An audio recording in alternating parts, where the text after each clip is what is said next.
Et donc nous voulions aborder un sujet très sérieux pour nous, pour Esma El Hijji et moi-même et tous les membres du réseau Moroccan Leadership Network, dont nous aurons l'occasion de vous parler, qui est le leadership en temps d'incertitude et face à l'incertain. Je vais d'abord présenter Driss et je vais présenter également Barka en attendant qu'elle arrive. Driss est directeur général de Capgemini Engineering et président de Capgemini Maroc, qui emploie au Maroc 5000 personnes, essentiellement des ingénieurs, avec, je crois, à peu près 200 recrutements par mois d'ingénieurs au Maroc. Donc une très grosse croissance à gérer dans des temps d'incertitude, puisqu'il a pris de nouvelles fonctions quelques semaines avant le confinement. Et donc il a dû gérer une période pleine d'incertitude. Cédric Lassri est diplômé de Centrale Supélec, avec une formation également à HEC et une formation à New York University, donc avec une formation franco-française, mais avec une vraie imprégnation de la culture anglo-saxonne. Voilà.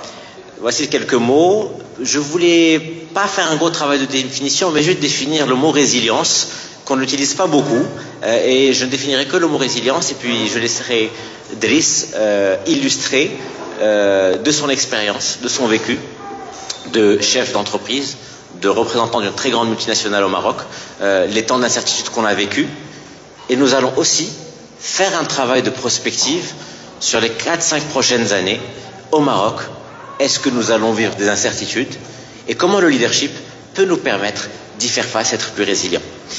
Alors, la résilience, c'est un mot que j'ai redéfini récemment et qui veut dire, dans sa conception physique, c'est beaucoup d'ingénieurs dans la salle, beaucoup d'émistes, donc vous savez ce que c'est, mais la résilience, c'est la capacité d'un matériau à absorber l'énergie d'un choc en se déformant sans se casser. Typiquement, la céramique n'est pas résiliente. La céramique, elle perçoit un choc, elle se casse. Par contre, un métal ou un plastique se déforme, il absorbe l'énergie du choc, mais reprend place comme avant. Alors ça, c'est pour les matériaux. Mais pour les individus et les organisations, qu'est-ce que la résilience? Tu sais, on a été formé à faire des définitions au départ. La résilience, c'est la capacité pour une personne d'accepter des circonstances difficiles et les émotions qu'elles provoquent. La résilience permet de mettre en place des stratégies de gestion de stress et est capable d'activer efficacement des mécanismes de défense face à ce stress. Donc, voici pour le travail de résilience. Idriss, ma première question, c'est sur ces 3-4 dernières années, nous avons tous vécu des périodes d'incertitude. Comment tu définis globalement l'incertitude, un contexte d'incertitude? Comment toi tu as vécu ces incertitudes en tant que chef d'entreprise, représentant d'une grande multinationale au Maroc? Et peux-tu nous le faire surtout avec des exemples très concrets? Alors bonjour à toutes et à tous et merci pour l'invitation. C'est toujours un plaisir d'échanger. Et puis c'est un honneur aussi parce que certains d'entre vous ont terminé un programme au niveau du Moroccan Leadership Institute et c'est beaucoup d'apprentissage, c'est passionnant et félicitations pour ceux qui ont réussi à passer avec succès ces différentes étapes et avec beaucoup d'apprentissage en espérant que ça vous serve beaucoup et que vous les utilisiez.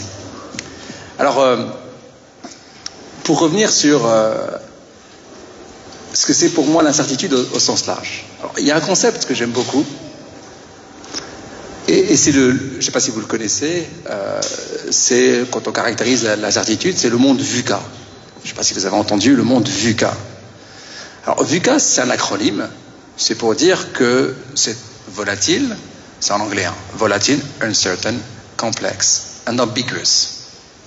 Donc l'incertitude globalement, et c'est le monde qui nous caractérise aujourd'hui, c'est un monde d'abord volatile. Volatile pourquoi? Parce que si je vous pose la question de savoir combien de pétrole, quel est le prix d'un baril de pétrole aujourd'hui, vous avez du mal. Est-ce que c'est 20 $ ou est-ce que c'est 140 $? On ne sait plus. Parce que dans les 2 dernières années, on a eu les deux. Donc, quand je vous demande de faire un business plan là-dessus, ou quand je vous demande de commencer à vous projeter, vous avez du mal. Mais pour le blé, c'est pareil. Pour toutes les matières premières, c'est pareil. Donc derrière, on a un monde qui est incertain parce qu'il est volatile. Et donc j'ai du mal à savoir comment me projeter, parce que je ne sais plus quoi prendre comme paramètre. Ça bouge tellement. Vous prenez le prix du fret, c'est pareil, vous prenez l'ensemble des éléments. Rien d'extraordinaire, c'est juste que ça bouge beaucoup. Et ça bouge beaucoup et très fort. Ce qui bougeait avant, quand il y avait des variations sur 10 ans, sur 20 ans, sur 30 ans, on commence à les avoir en moins de 2 ans. Moins d'1 an et demi. Voilà, on a même eu des prix de Paris il y a 1 an négatifs. Il y a 1 an et demi, si vous vous rappelez. Et là maintenant c'est la folie. Quand je vous demande encore le prix à la pompe, pareil. 7 dirhams, c'est 14, c'est 16, on ne sait plus. Ça c'est la volatilité. Et c'est un facteur d'incertitude. Deuxième élément, c'est le sens propre de uncertain. Et c'est des événements qui ne sont pas anticipables. Le Covid, totalement incertain. Qui est-ce qui était capable de pouvoir le prédire? Même 15 jours avant. Mais la guerre en Ukraine, c'est pareil. Tout le monde a cru que c'était une blague jusqu'au moment où on voit les premiers canons. Et puis, la décision, il y a 2 semaines, du gouvernement indien d'arrêter les exportations de blé. Incertain. Et donc, on a ce monde qui est vu, donc VU, après on va continuer sur le K. Sur le C, c'est complexe. Complexe, ça veut dire qu'avant, l'incertitude, c'était qu'un seul facteur. Là, le monde est complexe. Vous voulez, avant, vous avez un problème dans votre voiture, vous ouvrez le capot, c'est assez facile de trouver. Là, vous avez un ordinateur. Donc, il faut débugger. La voiture, c'est plus un problème technique, c'est plus un problème hydraulique, c'est un problème systémique. C'est-à-dire, voilà. Vous voulez prendre n'importe quel sujet, vous vous retrouvez avec une technicité plus forte. Il faut que vous sachiez beaucoup plus de choses pour arriver à régler un problème, parce que ça demande des compétences compliquées. Vous vous rappelez ceux qui, il y a quelques années, certains d'entre vous étaient peut-être pas nés, d'autres l'été, qui ouvraient juste derrière la télévision pour régler la télévision rapidement. Bon, maintenant c'est quasiment un software, c'est quasiment impossible. Et donc pour la plupart des sujets, voilà, aujourd'hui, si tu ouvres ton téléphone portable, ce que je te déconseille de faire, tu vas te rendre compte que rien n'est soudé en fait. Tu ouvres, tout tombe. Donc en fait, c'est tellement miniaturisé, c'est devenu complexe, c'est une puissance forte. Et donc c'est un élément d'incertitude. C'est-à-dire, c'est complexe. Complexe, donc il faut plus de compétences pour arriver à faire face.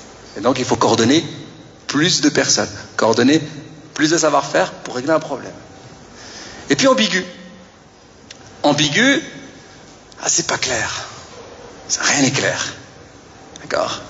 L'inflation, elle va évoluer comment? La guerre va s'arrêter quand? Au niveau parfois administratif, quand on était en plein dans le Covid, est-ce que c'est en train d'augmenter ou s'arrêter? L'ambiguïté, c'est aussi de se dire là aujourd'hui, là, sur le champ de l'Ukraine, qui est en train de gagner effectivement? On le sait ou on ne le sait pas? C'est ambigu. On nous donne les 2 informations en même temps.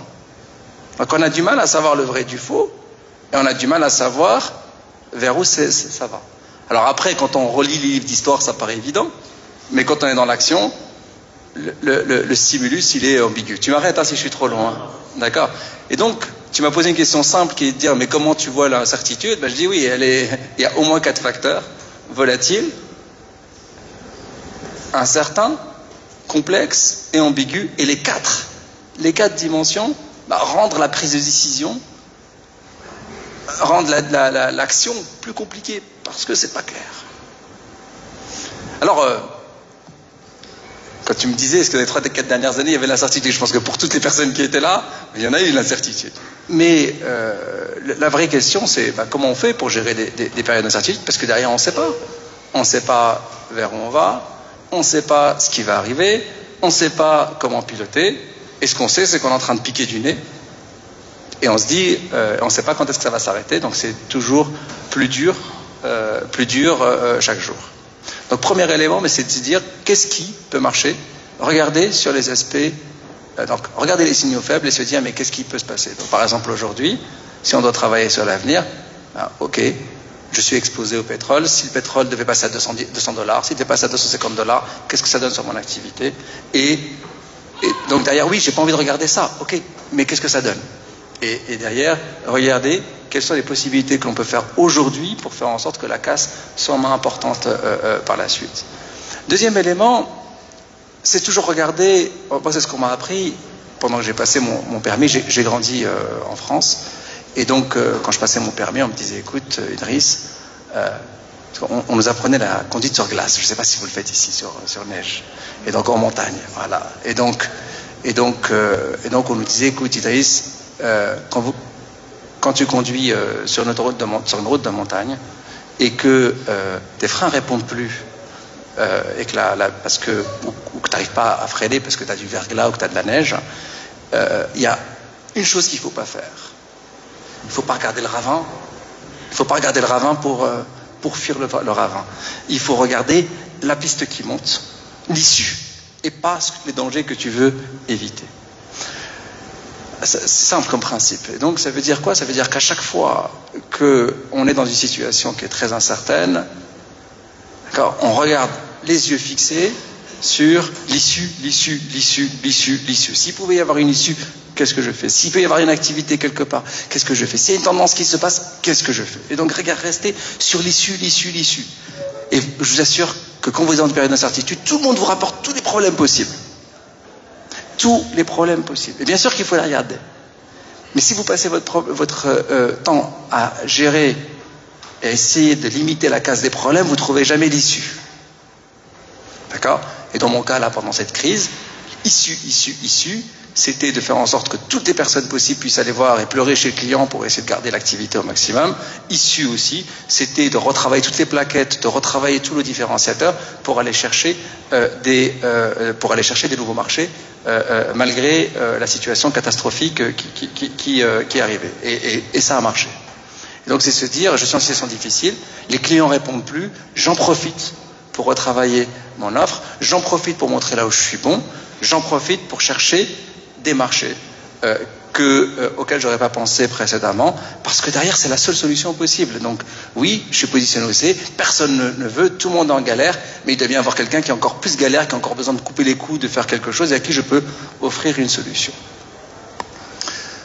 Troisième élément, par exemple, dans ce cas-là, c'est se dire, mais quelle valeur on peut utiliser pour tenir? Parce qu'il faut tenir, on ne sait pas combien de temps on va tenir, c'est incertain. Et donc, première chose que j'ai faite, j'arrivais dans la boîte, et première chose que j'ai fait fin mars, c'était de mettre la semaine de 4 jours, et donc de couper mon salaire de 20%, et de couper le salaire de toutes les personnes de 20%, en disant, avec 20% de salaire en moins, on va tenir plus longtemps. Mais, on va être là. Donc, je me disais, s'il y a une coupure d'activité de 20%, en mettant la semaine de 4 jours, d'accord, tout le monde, et il faut que ça commence par moi. Et que ça commence par le comité de direction. Si on ne commence pas nous-mêmes, ce n'est pas un bon exemple. Donc on commence par, voilà, et c'est dur pour tout le monde. Mais l'alternative c'est quoi? C'est d'arriver et de se dire, oui, toi tu es bon, pas de chance, tu n'as pas d'activité, chèque, ou alors tu pars, de toute façon c'est Daini. Impossible que personne ne vous attaque pendant cette période, donc voilà. Et donc la difficulté c'est de se dire, qu'est-ce que je fais? Donc qu'est-ce que je fais en premier? Donc comment je tiens le plus longtemps possible sans faire de casse sociale, sans faire automatiquement de casse sociale et de faire la simplicité. Deuxième élément, ça ne suffisait pas. Donc qu'est-ce qu'on a fait? On a mis en place une banque de congés de solidarité. Ça veut dire quoi une banque? C'est une nouveauté. J'avais pris l'inspiration par d'autres personnes qui arrivaient, donc en lisant un peu, quelle pouvait être la solution? Eh bien, on s'est dit, il y a des personnes qui ont des congés, d'autres qui n'en ont pas de congés. Alors tout le monde s'est dit, oui d'accord, je consomme mes congés. Parce qu'on a fait, je suis parti voir les délégués du personnel, j'aurais fait, j'ai une solution. On a 6 millions de dirhams de provisions de congés qui sont non consommés. Qui veut aller partir en congé quelque part? Personne. Donc, est-ce que ça vous dit, c'est pas mon argent, c'est le vôtre? Si, en faisant en sorte que ceux qui ont des congés les prêtent à ceux qui n'ont pas de travail, on va pouvoir faire en sorte de pouvoir tenir encore un peu. Et donc repousser le point où on va prendre la claque. Et donc j'ai pu repousser jusqu'à mai. Et à mai, il y avait des dispositifs gouvernementaux qui permettaient aussi de pouvoir tenir pour les boîtes qui ont pris très cher, de pouvoir se mettre en chômage technique si on avait une activité qui avait baissé de 50%, sans charge sociale, tout en permettant de maintenir l'emploi. Et donc ça nous a permis encore de tenir encore 2 mois supplémentaires sans casse sociale, là où tous les concurrents ont fait de la casse sociale. Donc le premier élément, résilience, c'est de se dire, mais comment je peux trouver l'issue, comment je peux gagner du temps entre l'activité, entre les coûts, sans forcément, en faisant travailler la solidarité, pour tenir le plus longtemps possible. C'est un exemple, ça ne s'applique pas à tout, mais c'est se dire, voilà, toutes des idées qui ne viennent pas classiquement et qui se disent, mais comment je fais dans des situations comme ça pour faire en sorte de ne pas partir à la facilité et de pouvoir laisser la durée de vie le plus longtemps possible, parce qu'on se dit, oui, c'est pas structurel, il y a un élément important qui vient d'arriver, et comment on peut faire pour remonter. J'ai studieusement noté 8 très beaux enseignements de ce que tu as raconté, et si tu veux bien, je voudrais les partager avec nos MLI alumni qui sont parmi nous aujourd'hui, qui vont tout à l'heure venir à l'estrade pour qu'on leur remette leur certificat de participation à la Leadership Journée. Donc les 8 enseignements que j'ai trouvé très, très intéressants, d'abord c'est avant la crise, avant que la vague n'arrive, être très sensible, très à l'écoute aux signaux faibles sur les autres périmètres pour extrapoler sur son périmètre. Qu'est-ce qui se passe ailleurs et qui peut arriver chez nous? Premier point. Le deuxième point, tu nous as dit que tu te préparais au worst case. Au pire, quel est le worst case? Au pire, qu'est-ce qui arrive? Et dans ce cas-là, troisième enseignement, je prépare des scénarios de repli. 1, 2, 3, 4 scénarios de repli pour pouvoir faire, quatrième enseignement, des test and learn.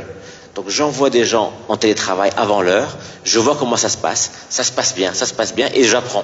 Parce qu'on est dans une période d'invisibilité, d'incertitude, on ne sait pas ce qui va marcher, ce qui ne va pas marcher, on va tester, on va voir si ça marche ou ça ne marche pas. Cinquième enseignement, tu as vu, je t'ai écouté religieusement, se concentrer sur l'issue et pas sur le ravin. Donc quand on conduit, forcément, ça peut très bien aller, mais très mal aller. Mais si on se concentre sur ses peurs, sur le fait qu'on peut dévier, qu'on peut tomber, on se fait gagner par sa peur. Mais si on reste concentré sur l'issue, malgré tout, on arrive à pouvoir, sixième point, quand tout le monde vient vers toi avec des problèmes, parce que tout le monde a des problèmes, tu disais très bien que tu prenais la peine d'écouter tous les problèmes, parce que ton travail en tant que leader, c'est d'écouter les souffrances et les peines des autres, mais sans avoir l'obligation de résoudre tous les problèmes, parce qu'on ne peut pas résoudre les problèmes, mais au moins de les écouter. Tu as évoqué aussi la clarification des valeurs et la hiérarchisation des valeurs. On va faire des arbitrages, on a des choix difficiles à faire, et on va voir quelles sont les valeurs la hiérarchie des valeurs qu'on va prendre pour faire ces choix. Donc tu as parlé de solidarité, d'exemplarité, de résilience et d'obstination. On va être obstiné jusqu'à trouver des solutions.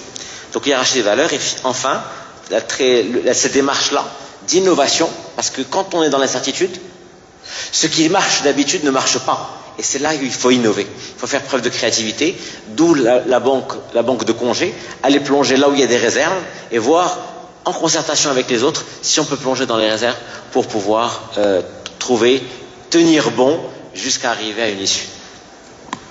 Alors, pendant toute cette période-là, ça veut dire qu'il y avait comité de crise tous les jours. On se voyait de 17h à 17h30 ou 18h, 18h30, tous les jours pendant cette période. Donc c'est forcément une grosse solidarité vis-à-vis de l'équipe de direction. Et c'est aussi de la communication vis-à-vis des équipes. Quand je dis communication vis-à-vis des équipes, c'est-à-dire que moi, chaque mois, ils ne me connaissaient pas, mais je faisais une vidéo chez moi, envoyée à l'ensemble des salariés, pour dire, il y a un capitaine dans le bateau. Pour dire, oui, ça va mal, c'est en train d'aller plus mal, mais voilà ce qu'on fait. Et puis à un moment donné, dire, oui, là, ça va beaucoup mieux. Et que d'ailleurs les personnes ne se disent pas oui on est livré à nous-mêmes et chacun dans son coin. Mais les éléments importants, c'est vraiment parce que derrière l'objectif c'est de tenir, en fait c'est l'incertitude, donc vous êtes dans une tempête et vous ne savez pas si votre bateau va tenir la tempête. Donc il faut d'abord vous assurer que tous les matelots sont sur le navire, que tous les matelots sont bien accrochés, que tous les matelots regardent toutes les vis, regardent tous les éléments, et que chacun soit concentré au lieu d'avoir peur. Parce que si vous avez tout le monde qui a peur là-dessus, impossible de faire des choses qui tiennent la route. Derrière, faire les liens de communication pour comprendre ce qui se passe, pour que chacun ne soit pas tout seul, et régulièrement faire le brief en disant le capitaine il est là. Parce que derrière, à un moment donné, quand ça tape très très très fort, qu'est-ce que dit le matelot? Qu'est-ce que dit le capitaine? C'est pas possible, on est en pleine tempête, est-ce qu'il y a un capitaine? Donc, si le capitaine n'est pas là, ils vont dire peut-être qu'il a une crise cardiaque, peut-être qu'il a abandonné le navire, et nous on est tout seuls. Et donc là, à ce moment-là, dans tous ces cas de figure, ce qui va se passer, c'est que le bateau va se faire, parce qu'il faut garder le cap, sinon le bateau va se faire renverser, et vous allez passer un mauvais moment. Alors bien sûr, si le bateau, avant, n'avait pas été agile, si le bateau avant, on n'avait pas regardé, testé les choses pour s'assurer que ça tienne à peu près, ben, il peut prendre une avarie en pleine tempête. Donc évidemment que l'agilité au départ, avoir habitué en mindset les personnes à être agiles, c'est quand même plus simple. Mais une fois que vous êtes dans le navire, il ne faut pas réfléchir à ça. Il ne faut pas se dire tous les jours, ah, j'espère que ça va tenir, j'espère que ça va tenir, j'espère que ça... Oui, on a besoin de leur dire, si vous commencez à douter sur le navire, alors vous dites, ça va tenir, ça va tenir, ça va tenir, ça va tenir. Et donc, il est où le cap? Qu'est-ce que je fais? Comment je ne me prends pas une vague de côté? Comment je ne me fais pas renverser? Et bien s'assurer que chacun tient son élément. Donc cette incertitude-là, il y a dans ce monde VUCA, ça on va en parler après, j'espère, sur le monde VUCA, le monde il est que volatile, qu'incertain, que complexe et que ambigu. Donc derrière, bah, il faut pouvoir s'attendre à des choses qui peuvent être assez violentes. Et donc, évidemment que dans ces cas-là, bah, les meilleures idées, elles viennent souvent de la diversité. C'est-à-dire, si vous vous entourez de personnes qui vous ressemblent, bah, il y a des choses qui n'arrivent qu'avec des solutions qui vous ressemblent, auxquelles vous n'auriez pas pensé immédiatement. Et donc, la résilience, c'est aussi d'avoir su créer dans l'organisation, ou su maintenir, ou su écouter une certaine forme de diversité, puisque ce sont les meilleures idées vont venir de l'extérieur, des personnes à l'intérieur qui auront écouté, et des personnes qui vous auront montré des talents, puisqu'il y a beaucoup de talents qui se sont révélés, et qui ne sont pas classiques parce qu'elles étaient moins fortes dans un environnement de temps calme. Et vous allez voir, quand vous êtes dans un bateau, et que vous avez la tempête, vous avez des matelots qui vont se révéler. D'accord? Vous avez des mécanos qui vont se révéler. Vous allez avoir des personnes qui vont se révéler parce qu'ils savent travailler sous pression. Et avant, vous leur disiez, oui, il est mauvais, il a un peu la tête en l'air. Mais le jour où il y a tempête, c'est pas forcément ceux qui étaient meilleurs par temps calme qui sont les meilleurs par tempête. Et vous ne le savez pas avant la tempête. Donc si vous avez fait en sorte d'éradiquer judicieusement tous ceux qui ne vous ressemblaient pas, tous ceux qui ne sont pas dans le schéma classique, tous ceux qui sont dans un certain axe, vous vous retrouvez dans une situation où vous n'êtes même pas capable de mettre la solidarité, de travailler sur des idées nouvelles, d'avoir des idées nouvelles, parce que tout le monde sort les mêmes idées et vous êtes touché par la même chose. Bon, quelques très bons enseignements encore, la concertation permanente avec les briefs quotidiens pour faire le point sur ce qui se passe, pour évoluer au jour le jour l'évolution de la situation. Ensuite, tu parlais de communication régulière avec les vidéos. Effectivement, est-ce que le capitaine est encore là? Est-ce qu'il est encore vivant? Est-ce qu'il a peur? Est-ce qu'il n'a pas peur? Et vous voyez la décontraction naturelle de Driss et sa capacité à communiquer, à rassurer. Et donc le fait de communiquer de manière régulière à toutes ces équipes, de manière transparente, est un élément important. Gérer les émotions et les peurs. Nous avons tous des peurs et les équipes ont des peurs. Et donc être là pour rassurer les peurs est fondamental pour traverser la tempête. Parce que dans la tempête, quand le bateau tangue, il faut être là pour montrer qu'on est toujours sur le bateau, qu'on est toujours droit, même si on a le pied dans le plâtre, pour continuer à se battre. S'assurer de la légitimité du véhicule. Et quelque chose de très très beau, c'est que effectivement on a tendance naturelle à vouloir être dans des environnements assez homogènes, avec des gens qui nous ressemblent. Mais justement la diversité sur un bateau, la diversité des profils, fait qu'on va réagir différemment aux secousses, et donc la diversité dans une équipe, de genre, de perspective, de région, la diversité de tous les paramètres, permet d'être au final beaucoup plus résilient en temps de crise. Et enfin, un très très bel enseignement, c'est que oui, c'est vrai qu'il y a des gens qui, quand business as usual, quand les choses vont naturellement, on peut être quelqu'un qui se fond dans la masse. Mais par contre, quand on est dans l'épreuve, se révèlent de nouveaux talents, de nouvelles capacités qu'on ne voyait pas en temps calme. Et il faut être très à l'écoute pour saisir ces signaux faibles, subtils, en disant cette personne est particulièrement faite pour se battre en période de tempête, et il faut que je l'identifie, il faut que je la mette à mes côtés pour m'aider à tenir dans cette période difficile. Moi, je suis rentré dans cette crise-là avec cette conviction, c'est de se dire oui, ça va faire mal, oui, c'est compliqué, mais quels sont mes atouts, quels sont les éléments dans lesquels on est positionné, et comment on fait pour se baser sur ces éléments-là, sachant que ça va être une question de mois longs, de mois nombreux, mais ça, normalement, c'est une question de mois. D'accord? Donc ça, c'est un élément fort. Vous ne rentrez pas dans la même chose. Si vous vous dites que la tempête est là pour durer et vous n'arrivez pas à vous en sortir, ou vous dites oui, ça tape fort, Mais voilà, ça va être une question de 18 heures, 24 heures, si vous êtes dans une tempête. Voilà. Donc oui, vous ne dormez pas pendant ce moment-là, mais vous avez cette conviction. Ça va remonter. Ça va remonter. Alors oui, c'est long. Premier mois, deuxième mois, troisième... Mais ça va remonter. D'accord ? Et donc dès le début, il faut se mettre en mode il faut que je tienne le plus longtemps possible. Donc comment je fais pour gérer ma trésorerie? Comment je fais pour gérer mon énergie interne? Comment je fais pour gérer mes équipes? Comment on fait? Après, le deuxième élément, c'est de ne pas être dans sa tour d'ivoire. Et donc, dans une organisation petite, sans aucun jugement, quand vous êtes dans les dizaines, dans la vingtaine, vous arrivez facilement à parler à tout le monde tous les jours et vous arrivez à avoir le moral. Quand vous commencez dans des organisations où vous dépassez la centaine, puis les milliers, waouh, c'est chaud de pouvoir avoir un ancrage au réel. Donc, il y a un art qui est de pouvoir mesurer la température au-delà de son premier cercle, qui va vous dire qu'il a bien passé ses éléments, etc. Et donc, entretenir, alors je ne sais pas si c'est l'intelligence émotionnelle, mais c'est déjà juste créer des occasions où vous avez l'accès à des personnes qui représentent, sans être représentants, parce que là vous vous retrouvez avec une autre discussion, mais qui vont vous donner le pouls de votre organisation. Vraiment de très beaux enseignements. Tu disais tout à l'heure que tu regardais les signaux faibles dans les autres espaces, dans les autres territoires, pour extrapoler à ton territoire.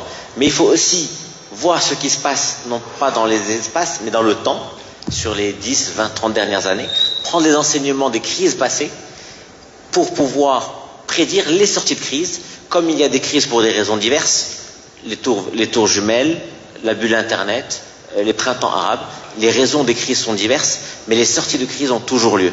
Donc en disant il va y avoir des sorties de crise, ça permet de rassurer les gens et de leur dire il va y avoir une sortie de crise, ça va passer. Tu as parlé de proximité, d'humilité, enfin l'humilité on la voit, informer et veiller à ce qu'on informe les gens qui sont en première ligne avec le client. Et tu as dit une très très jolie expression, c'est l'art de mesurer la température des first liners. Et ça, c'est aussi un art d'écouter non seulement avec ses oreilles, mais avec ses yeux, ce qu'on appelle détecter les signaux faibles. Et une dernière phrase qui était avoir des relations très personnelles avec ses équipes, parce que si tu as des relations, des échanges très personnels avec quelques personnes, pour avoir qu'est-ce que le client signifie pour toi, qu'est-ce que signifie pour toi ton travail, ben on sait que tu t'intéresses aux personnes. Et donc les personnes ne sont plus des moyens en soi, mais des buts en soi à qui tu accordes de l'importance. Et ça fait partie du leadership. Plusieurs éléments là-dedans. Donc le niveau d'énergie est important, parce que derrière, si vous êtes déprimé en tant que responsable, vous êtes un rôle modèle. Et donc, en leadership, vous n'avez pas le droit d'arriver... Chacun a ses problèmes. Et se dire, voilà, quand je veux faire face à l'incertitude, quelles sont les valeurs qui sont importantes pour moi, qui sont intangibles? Et pour ça, j'arrive à donner le guide à mes équipes en disant, là-dessus, voilà les différents axes importants pour que chacun puisse prendre une décision. Parce que si toutes les décisions en crise montent jusqu'au patron pour redescendre, si chacun n'est pas suffisamment sécurisé pour prendre les décisions à son bout, vous êtes le goulet d'étranglement, vous êtes le frein à l'organisation. Et donc la question, c'est comment je fais pour que mes frontliners aient le maximum d'informations, mais sachent quel type de décision ils peuvent prendre à leur niveau. Parce que sinon, je deviens... Évidemment, je suis plus malin, je suis plus le meilleur, je suis au haut de l'organisation, donc je vais traiter tous les problèmes. C'est impossible. Donc la question, c'est important que chacun à son niveau soit suffisamment sécure pour ne pas remonter la patate chaude juste au-dessus, pour que derrière que vous-même vous retrouviez au centre des décisions. Donc 2 points fondamentaux, c'est d'essayer d'identifier dans l'histoire et dans les autres territoires les tendances de fond qui ont eu lieu. Il y a des lecteurs de tendances, les fameux rapports des différents grands Big Five. Donc voir les tendances qui ont eu lieu. Et deuxièmement, quelles sont les valeurs les plus importantes, comme la réactivité, les seuils de décision qu'on peut donner aux autres pour défendre les valeurs de réactivité, etc.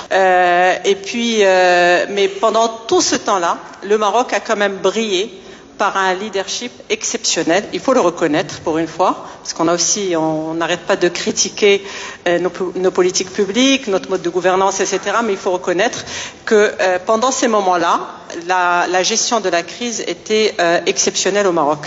Donc la création du fonds Covid, au fait, avec, je pense, on est arrivé à quelque chose comme 34 milliards de dirhams.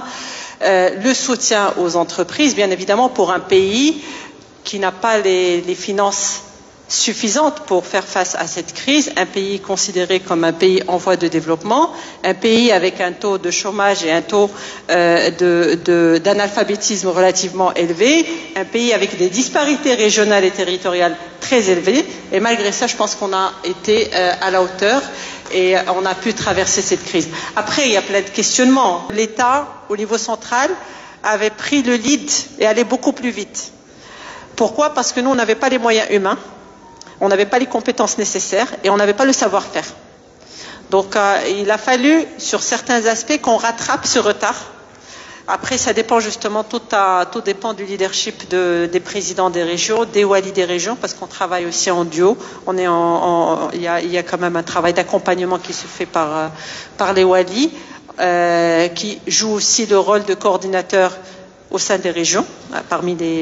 Ils coordonnent tous les services extérieurs. Donc, c'était une période très intéressante, qui a certes ralenti malheureusement la dynamique économique, on l'a senti, les coupures budgétaires.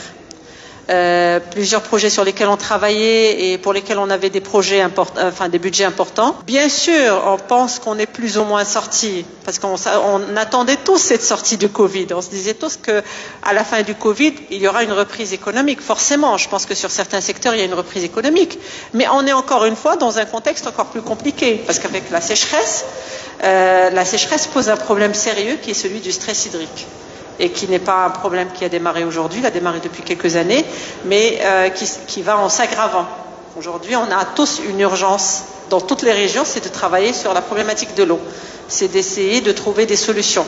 Barka a rappelé qu'il y a du leadership d'État, parce que le Maroc a eu un leadership, et que ce leadership, il était affecté. Est-ce que c'est le leadership de l'État central, ou est-ce que c'était le leadership des régions? Et vraisemblablement, l'État central a montré un cerveau reptilien, un instinct de survie, centenaire en tout cas, dans lequel le Maroc s'est basé sur ses infrastructures les plus rudimentaires, le Mqaddam, le Qaïd, le Super Qaïd, le fameux état d'urgence, etc.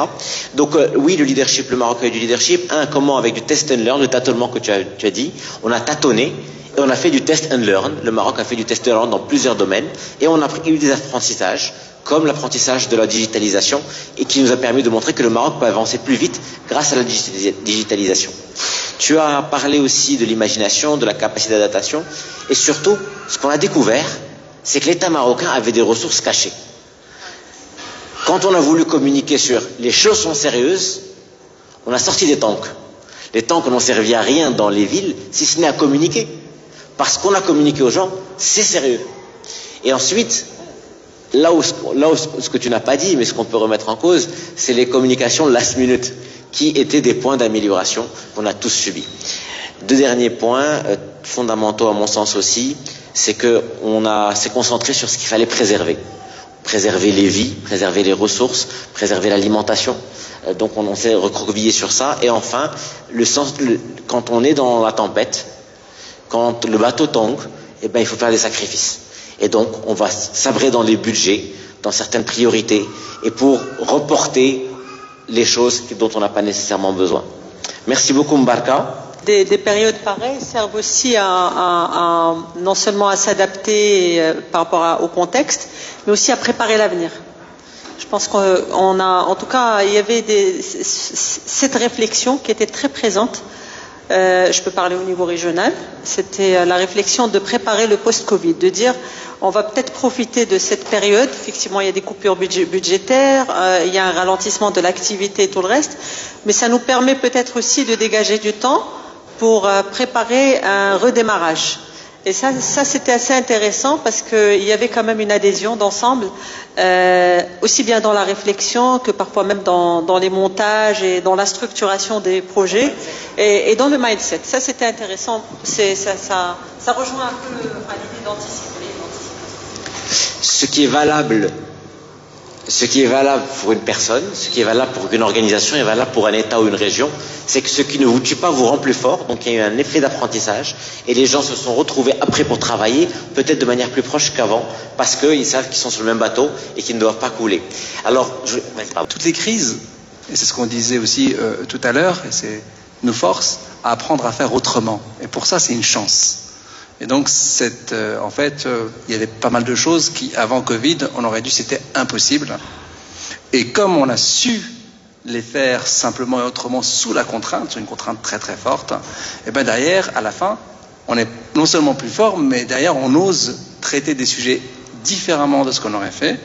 Et donc, tous les Cassandres, ils disaient oui, mais non, c'est impossible de gérer ça, etc. Ils étaient obligés de le faire, et sous la contrainte.